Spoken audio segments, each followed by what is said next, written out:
Bapak Ibu semua yang saya hormati, izinkan saya untuk menyampaikan paparan tentang program di GTK, program-program strategis dan kebijakan yang nanti akan saya paparkan secara lebih spesifik yang terkhusus tentang teknologi informasi dan komunikasi.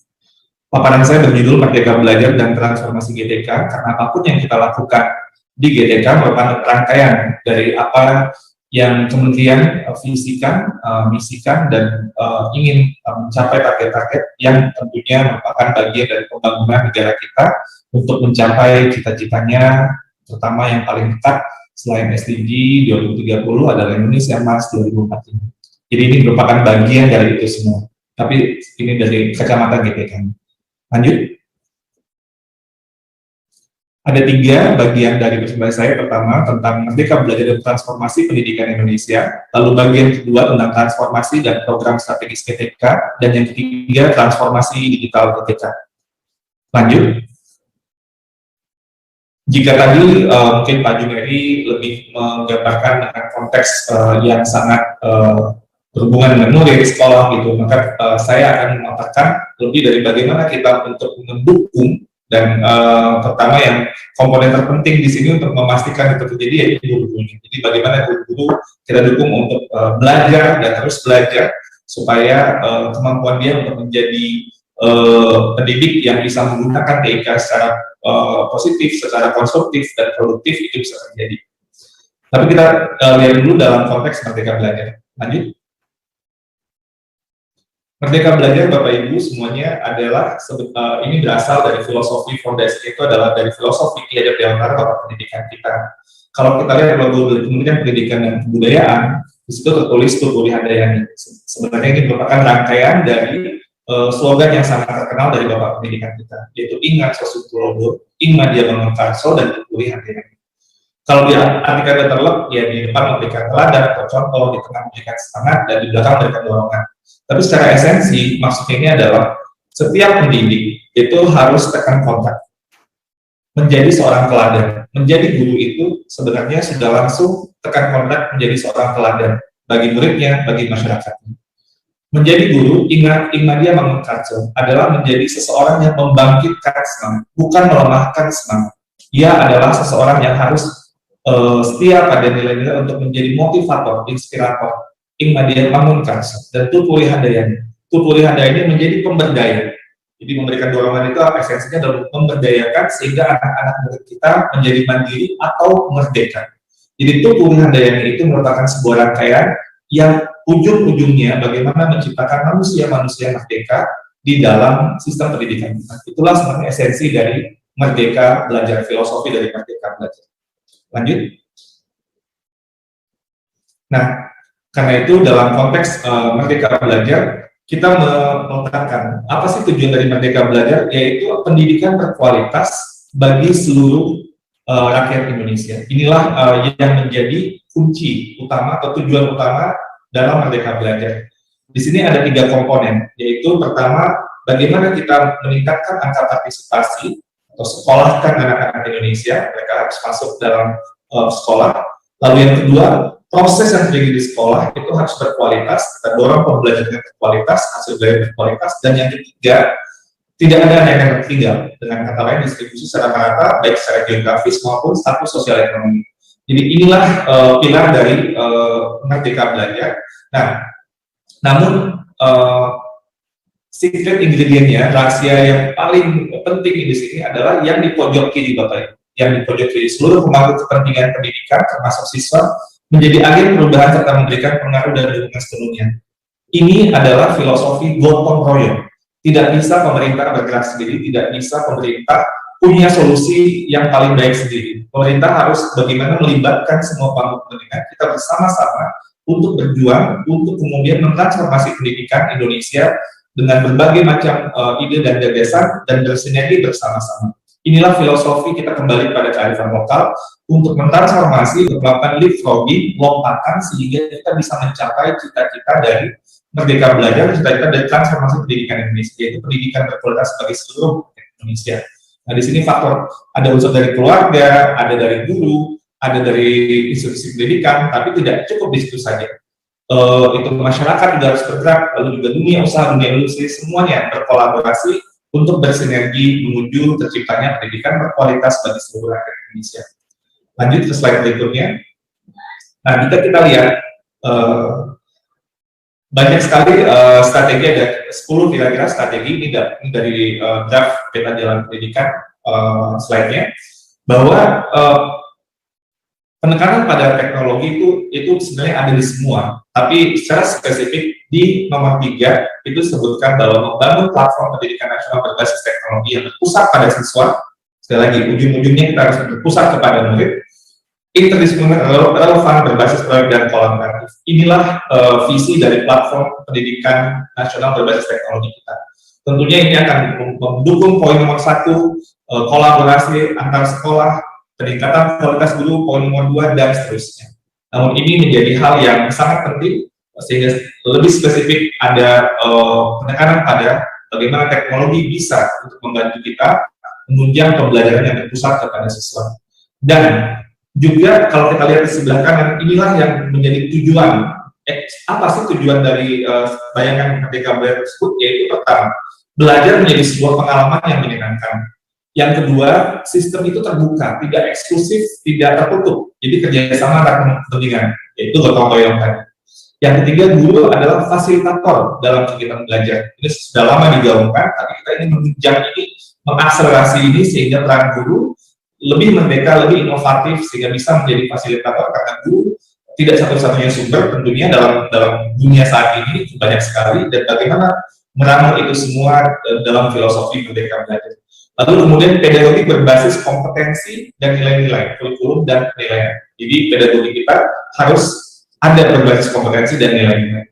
Lalu kemudian pendekatan berbasis student-centered learning atau berbasis pada pembelajaran yang memanfaatkan teknologi. Sekali lagi itu ditekankan di sini, karena kita sudah memasuki revolusi industri 4.0, tidak ada lagi kita tidak bisa menggunakan teknologi. Tapi selalu kita ingat, teknologi tidak akan pernah menggantikan guru-guru kita yang baik, tapi teknologi bisa membantu guru-guru kita untuk mengakselerasi atau meningkatkan kualitas proses yang dijalani sehingga dapat mencapai target-target dengan lebih baik.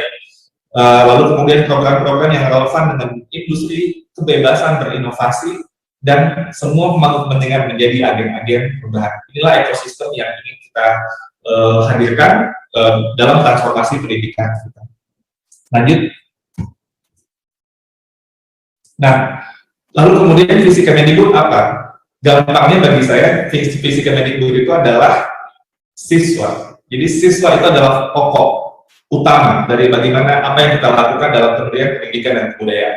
Secara lengkapnya, visi Kemendikbud, Kementerian Pendidikan dan Kebudayaan mendukung visi dan misi Presiden mewujudkan Indonesia yang maju, berdaulat mandiri, berkeadilan melalui siswanya itu didefinisikan sebagai pelajar Pancasila, yaitu bernalar kritis, kreatif, mandiri, beriman, bertakwa kepada Tuhan Yang Maha Esa, berakhlak mulia, bergotong royong, dan berkebinekaan global.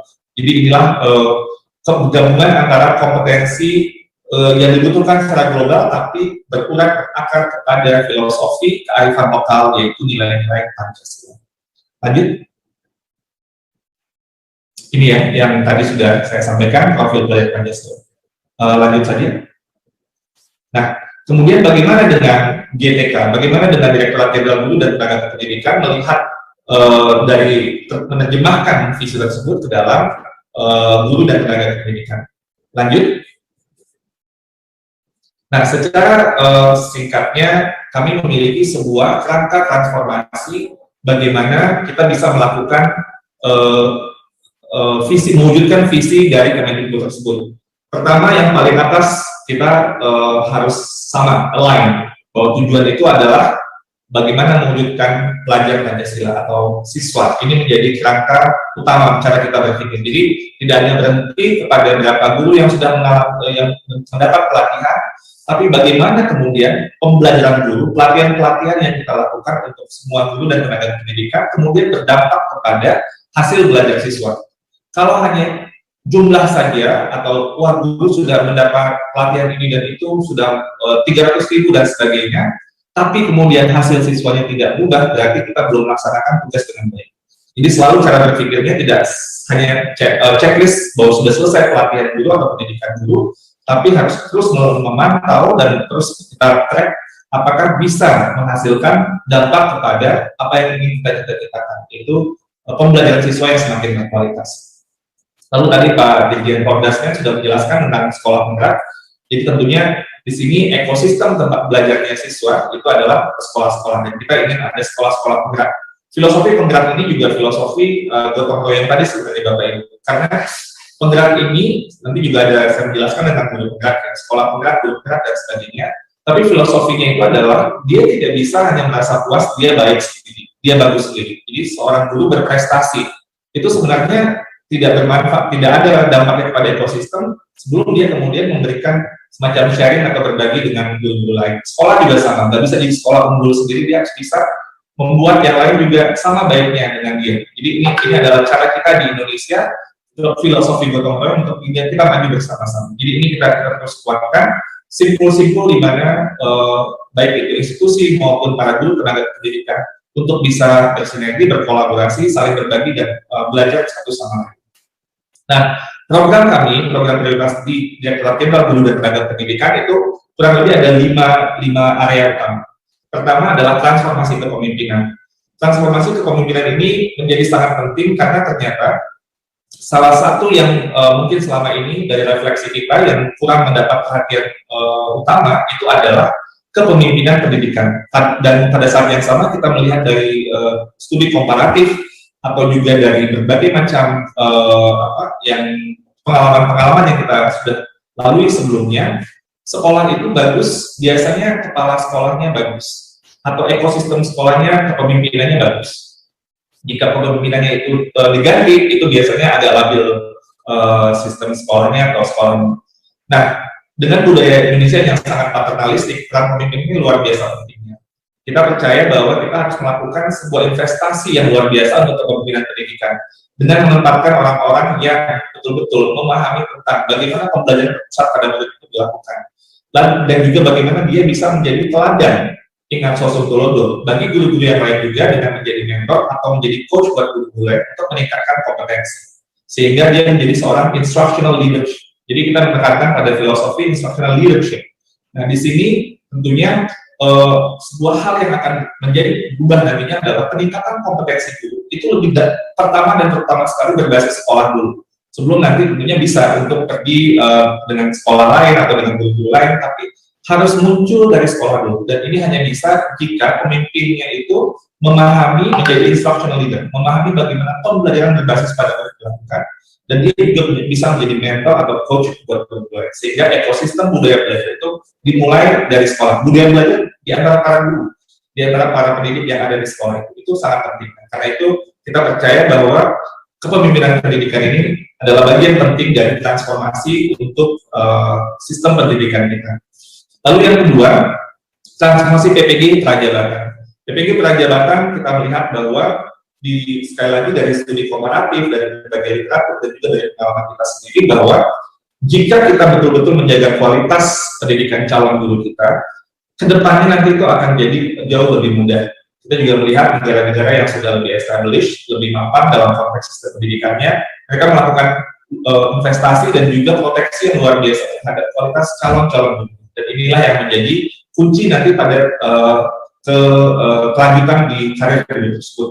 Nah, bahkan juga dari studi World Bank itu menyatakan bahwa kalau kita melakukan investasi di PPG Prajabatan itu return-nya akan jauh lebih cepat dan itu investasi yang jauh lebih murah dibandingkan kalau kita membiarkan guru-guru yang kualitasnya kurang begitu sesuai dengan ekspektasi masuk ke dalam sistem dan dilakukan professional development nantinya itu akan jauh lebih susah dan investasi juga jauh lebih mahal dan hasilnya juga jauh lebih tidak pasti. Jadi sehingga transformasi PPG Prajabatan ini menjadi sebuah hal yang penting dalam transformasi pendidikan Indonesia. Lalu yang ketiga, kita ingin mengembangkan ekosistem belajar bagi guru di setiap provinsi. Jadi karena kita percaya bahwa setiap daerah itu memiliki kebutuhan belajar guru yang berbeda-beda. Ketika kita percaya bahwa diferensiasi itu berlaku pada guru, diferensiasi juga berlaku pada pembelajaran guru, karena guru juga manusia, mereka juga tidak sama, harus juga sesuai dengan konteksnya. Jadi kadang-kadang apa yang baik misalnya di Jakarta mungkin berbeda dengan apa yang dibutuhkan misalnya di Jayapura. Apa yang dibutuhkan di Medan berbeda dengan apa yang dibutuhkan di Kupang dan sebagainya. Sehingga ini merupakan sebuah cara bagi kita kalau di setiap provinsi itu ada semacam hub tempat belajar guru, ini akan menjauh lebih mempercepat dan juga menggiatkan, mengakselerasi pembelajaran guru yang lebih aktif.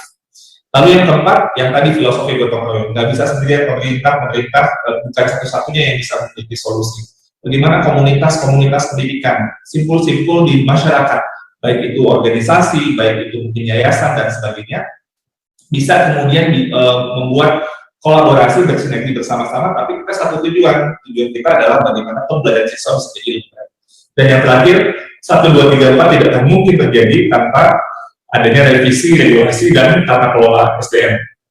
Dan ini yang kita lakukan, supply dan demand guru kita harus menjadi lebih seimbang. Jadi ketika ada guru yang pensiun, itu bisa langsung ada guru yang menggantikannya sesuai dengan yang dibutuhkan. Jadi ketidakseimbangan antara supply dan demand ini akan memunculkan permasalahan-permasalahan seperti yang kita banyak hadapi pada saat ini. Dan ini kita sedang melakukan rekrutmen ASN P3K salah satunya sampai formasi 1 juta, tapi tahun ini pengajuan formasi daerah sekitar 500 ribuan, tapi itu tujuannya adalah untuk menyeimbangkan supply dan demand tadi, sehingga sistem juga bisa bergerak dengan lebih baik lagi ke depannya.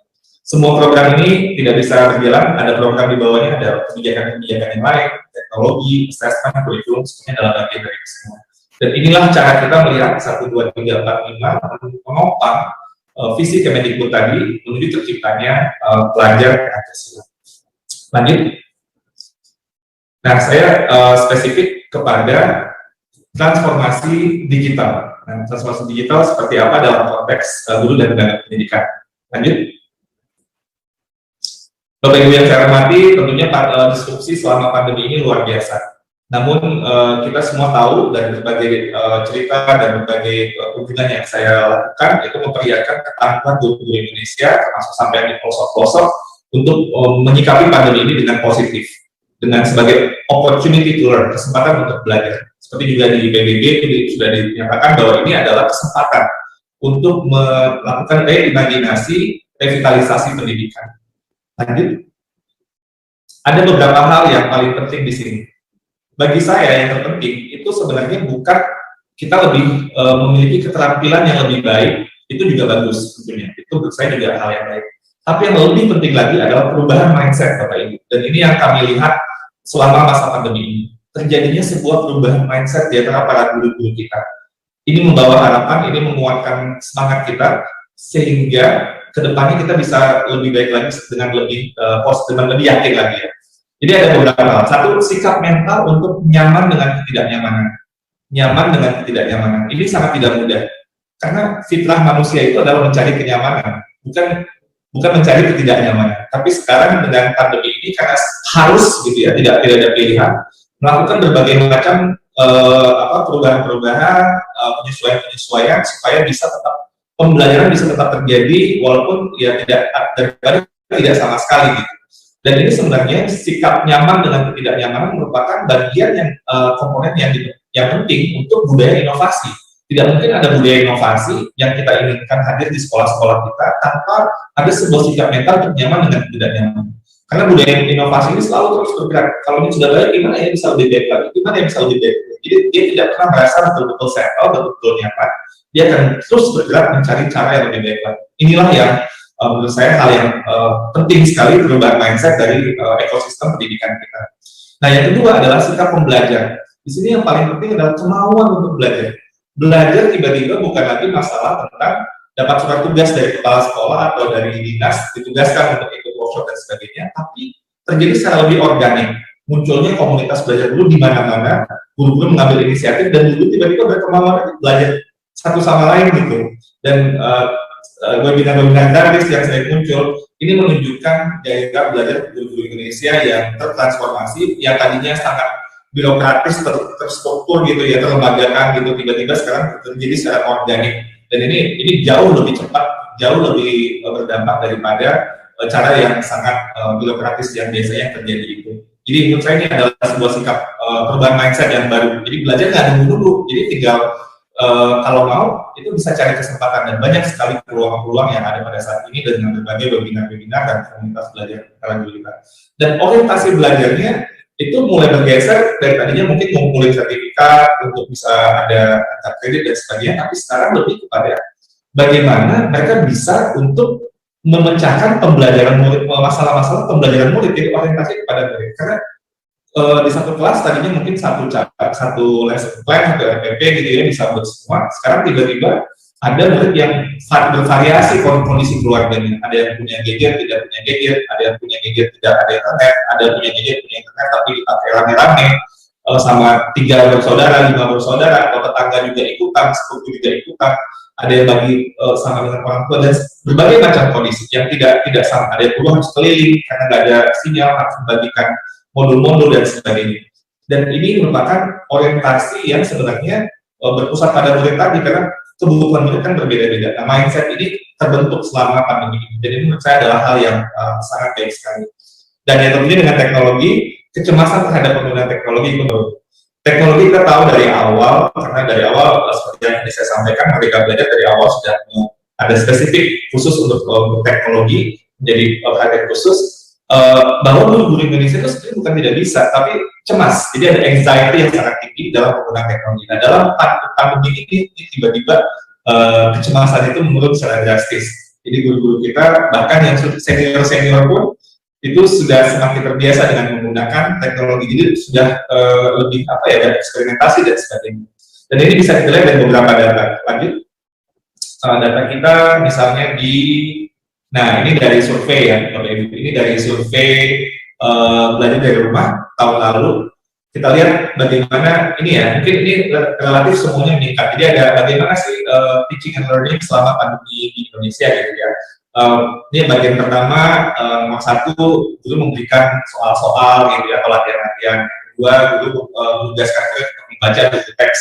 Ketiga, guru menugaskan murid untuk membaca buku-buku tambahan, sumber-sumber tambahan. Yang keempat, guru menugaskan murid untuk menggunakan sumber-sumber dari elektronik atau digital. Dan yang kelima, melakukan pembelajaran online yang interaktif. Dan yang keenam, menugaskan murid untuk melakukan proyek-proyek atau tugas-tugas yang memerlukan kreativitas. Nah, di sini yang menariknya menurut saya, kalau 1-2 itu bagian yang biasanya sudah terjadi, gitu ya. Jadi ini ketika awal sama sudah ada bergeser. Ini surveinya di bulan September ya.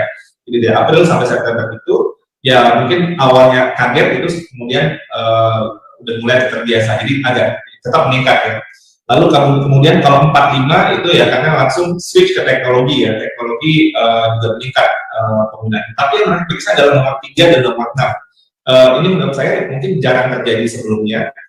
Dan dalam masa pandemi tiba-tiba ini ada sebuah cara mindset yang berbeda dari guru-guru kita, sehingga mereka mulai untuk mau menugaskan murid-muridnya membaca sumber-sumber yang tambahan di luar buku teks. Itu satu. Yang nomor 3. Menurut saya menarik sekali data ini. Dan kemudian yang keenam, guru-guru kemudian mulai lebih banyak menugaskan murid-muridnya melakukan tugas-tugas yang sifatnya memerlukan kreativitas atau project based, berbasis proyek. Dua hal ini, nomor 3 dan nomor 6, ini kenaikannya paling signifikan. Artinya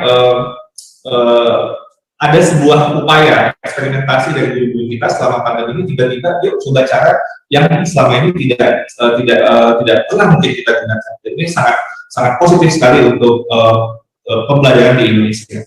Lalu selanjutnya di slide berikutnya. Nah, belajarnya itu menggunakan teknologi itu terlihat berpusat pada muridnya. Bapak Ibu, ini beberapa dari studi dari program kita, dari program guru benar, bahwa misalnya sekarang guru kan karena murid-muridnya tidak bisa hadir, mereka mengembangkan modul-modul sendiri. Jadi mereka mengembangkan modul. Jadi tidak hanya melihat dari buku teks, guru-guru kita mulai mengembangkan modul-modul dan yang interesting, yang menarik gitu ya, yang menarik. Ini saya juga satu level lagi gitu, guru-guru mulai berani untuk mengembangkan modul sendiri dan kemudian disesuaikan dengan apa yang menarik bagi murid-muridnya. Itu satu. Lalu kemudian berani untuk mencoba hal-hal yang tadi tidak biasa, misalnya belajar kelompok secara online. Tadinya guru-gurunya pikir ini bakal berhasil nih, sulit lah, karena gimana caranya kelompok online ternyata murid-muridnya juga malah lebih aktif gitu ya dari yang diharapkan oleh guru-gurunya, dan muncul ide-ide baru. Dan sesudah itu juga menggunakan teknologinya, tidak hanya yuk kita menggunakan teknologi lalu kemudian tidak melihat besar pada murid, tapi melakukan diferensiasi penugasannya. Misalnya guru yang di Temanggung ini bisa dengan menggunakan video, dengan menggunakan suara, visual, dan sebagainya. Sehingga ternyata partisipasi murid ketika diberikan opsi yang mereka bisa pilih mana tugas yang mereka suka, itu kemudian meningkatkan partisipasi murid dalam hal ini pengumpulan tugasnya. Jadi bukan saja menggunakan teknologi, tapi menggunakan teknologi berorientasi kepada pembelajaran muridnya. Bagaimana murid-muridnya yang memiliki konteks yang beragam itu bisa dijangkau, bisa kemudian lebih aktif dan lebih produktif, sehingga pembelajarannya menjadi lebih baik. Lanjut. Nah, kita juga melihat ini data dari guru belajar dan berbagi.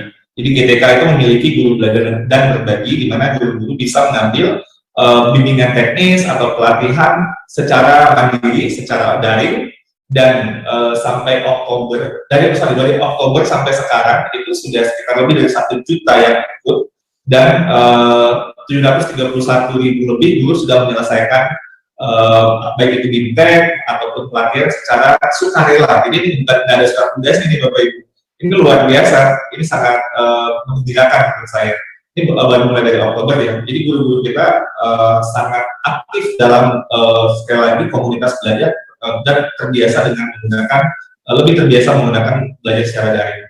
Ini ada beberapa modul yang sudah ada tentang bagaimana pembelajaran selama pandemi, pendidikan kecakapan hidup, life skills education, itu kita kerjasama sama UNICEF. Lalu seri AKM, assessment kompetensi minimum, seri untuk ASN P3K, dan nanti akan kita siapkan juga untuk pendidikan inklusi dan PAUD ya, juga nanti akan muncul, dan akan banyak lagi seri-seri lainnya. Dan ini akan menjadi sebuah kebiasaan baru untuk belajarnya guru-guru Indonesia. Lanjut, yang mengembirakan adalah ketika saya lanjut seperti itu. Ketika Mas Menteri dan saya kita mengunjungi daerah di Papua Barat.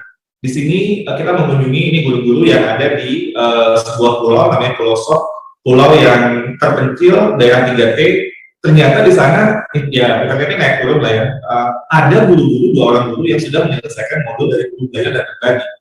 Jadi pelatihan yang tadinya sangat harus terlalu kaku, terlalu formal gitu ya, sekarang guru-guru sekarang bisa menjangkau pelatihan, termasuk daerah-daerah yang pelosok, itu mereka tidak harus memikirkan harus jauh-jauh gitu ya, perjalanan dan sebagainya, tapi bisa dengan kondisi di daerahnya, walaupun mungkin kita naik turun, bisa memanfaatkan modul-modul atau pelatihan-pelatihan di guru belajar dan berbagi. Jadi ini menurut saya sesuatu hal yang ini baru sekarang ya. Ke depan kita mudah-mudahan akan jauh lebih baik lagi. Ini saja sudah memiliki dampak menurut saya menjangkau guru-guru tersebut, dan kedepannya ini menjadi sebuah terobosan. Tentunya kampus akan banyak berperan penting dalam hal ini untuk memastikan bagaimana kita bisa menjangkau daerah yang lebih banyak lagi. Dan dukungan dari semua para guru, duta rumah belajar, kita kesini juga ada duta rumah belajar ya Pak Kampus ya, itu sangat penting, karena itu menjadi jadi mentor, jadi coachnya buat guru-gurunya.